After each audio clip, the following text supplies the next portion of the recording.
Na. Oh. Oh.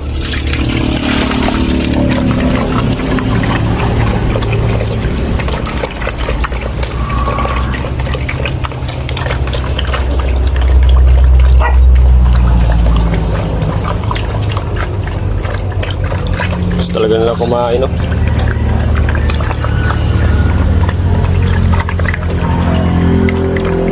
Mga laga natin, okay. Mga tuta nga po pala natin to mga kaibigan, medyo malaki na po sila ngayon. Ito naman po sila natira dahil ang isa ay hiningi ni Tia Caridad at yung isa ay nasagasaan po, kaya tinalian na natin yung inahin nila para hindi na makakatakbo doon sa kalsada. Kung kayo nga po pala ay mahilig sa mga tutano, ay pwede nyo po akong suportahan sa pamagitan ng pag-follow ng ating munting channel. Sadyang malalakas nga po talaga to sila kumain mga kaibigan, no? Kahit marami yung sabaw na nilagay natin ay malakas pa rin to kumain. Sinadya natin to para talagang mabusog do ang mga to at para masanay din sila sa maraming sabaw, no?